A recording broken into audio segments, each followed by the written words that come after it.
اچھا بسم اللہ الرحمن الرحیم. آج عمران خان کا جو پیغام ہے وہ عمران خان کے کیسز کے بارے میں ہے.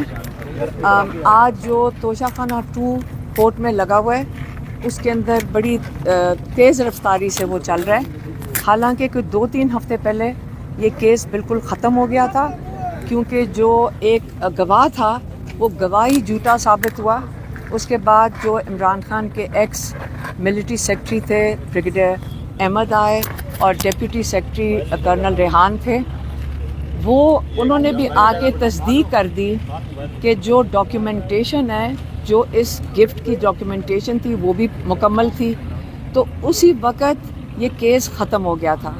لیکن اس کے باوجود یہ کیس اس وقت تیزی سے چلایا جا رہا ہے، کیونکہ یہ کوئی اس کے اوپر حالانکہ جج صاحب کو یہ ختم کر دینا چاہیے تھا. ساروں کو پتہ ہے، لائرز نے سب نے کہا ہے کہ یہ کیس ختم ہو جانا چاہیے تھا.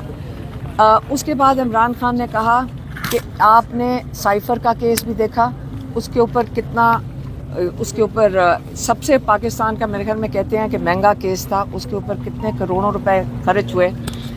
اور وہ یہ کیس آپ کو پتہ ہے جب ہائی کورٹ میں گیا اور اس کی جو تفصیلات ہائی کورٹ میں آئی ہیں تو وہ بھی کیس اتنا کمزور تھا کہ اول تو اس کو ٹرائل کورٹ میں بھی نہیں چلنا چاہیے تھا. تیسرا کیس جو تھا وہ القادر کا ہے، اور القادر کا کیس عمران خان کہتے ہیں یہ یونیورسٹی، چیریٹی کی یونیورسٹی، سیرت النبی پڑھانے کے لیے القادر یونیورسٹی بنائی گئی. اور یہ بنائی گئی تھی جب تک یہ جو فنڈز آئے ہیں سپریم کورٹ میں اس سے 1 سال پہلے. اس کے بعد یہ لیٹر آیا NCA کا کیبنٹ کے اندر. تو یہ آپ نے اس کو کیسے کنیکٹ کر دیا اس چیز سے؟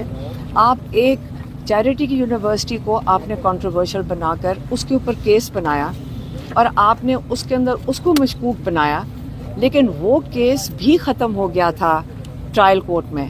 اور اسی لیے جب یہ ہائی کورٹ میں ہم پچھلے جنوری سے جا رہے ہیں اور اتنی دفعہ تاریخ لینے کی کوشش کی ہے، لیکن اب 10واں مہینہ آ گیا ہے. اور اب جا کر جو جسٹس ڈوگر ہیں انہوں نے 16 تاریخ اس کی تاریخ دی ہے ہیئرنگ کی. اور جو ہمیں نظر آ رہا ہے وہ یہ ہے کہ یہاں پہ جج ارجمن جلدی میں تاکہ اس پہ کنوکشن ہو جائے. جب اس پہ کنوکشن ہو جائے گی تو پھر وہ 16 تاریخ کو اس کے اوپر بیل دے دیں گے القادر کے اوپر. انہوں نے کہا کہ توشہ خانہ کے اندر 12 سال سے اسی جج ارجمن کے پاس 3 کیسز ہیں. ایک وہ پروہیبٹڈ چیزوں کا جو آپ پاکستان کے توشہ خانہ کے ریکارڈ سے نکال نہیں سکتے، وہ ہیں گاڑیاں. نواز شریف نے 6 لاکھ کی ایک بلٹ پروف مرسیڈیز نکلوائی، وہ کیس ان کے پاس ہے. زرداری صاحب نے 3 گاڑیاں توشہ خانہ سے نکلوائیں، وہ پروہیبٹڈ ہیں، وہ بھی کیس ان کے پاس ہے.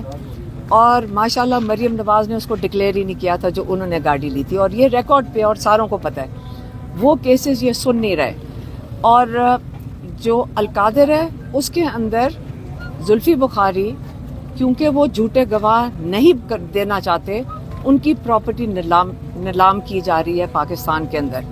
انہوں نے کہا یہاں اتنا بڑا ویٹ سکینڈل ہوا ہے، یہاں پہ اتنا بڑا کیا تھا چینی کا سکینڈل ہوا ہے، ہاؤسنگ سوسائٹیز کا سکینڈل ہوا ہے. کسی کے اوپر ایک تحقیقات یا کوئی ڈسکشن نہیں ہو رہی.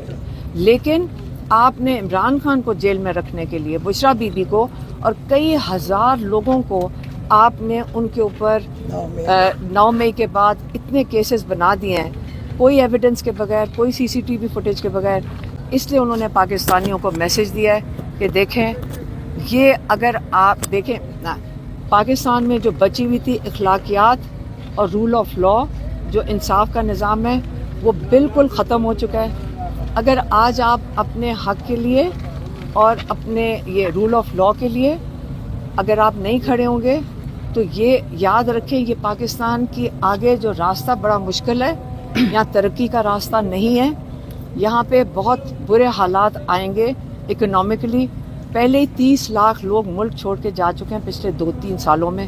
اس لیے آپ کو اس پہ احساس ہونا چاہیے کہ انہوں نے کہیں اخبار میں بھی پڑھا کہ ٹیکسٹائل ملز کہہ رہی ہیں ہم ایکسپورٹ کرنا بند کر رہے ہیں کیونکہ یہاں پہ اس وقت اتنی جو پالیسی کے حالات ہیں وہ اتنے خراب ہیں. تو اس لیے عمران نے کہا کہ یہ جو پاورٹی جو غربت ہے، یہ غربت کی لکیر سے اور لوگ نیچے دھکیلے جائیں گے. اس لیے جو حضرت علی کا قول ہے کہ کفر کا نظام چل سکتا ہے، ظلم کا نہیں. اس لیے آپ اپنے حق کے لیے، آپ کے لیے یہ پاکستانیوں کو انہوں نے کہا ہے کہ آپ کو اپنے حق کے لیے کھڑے ہونا پڑے گا.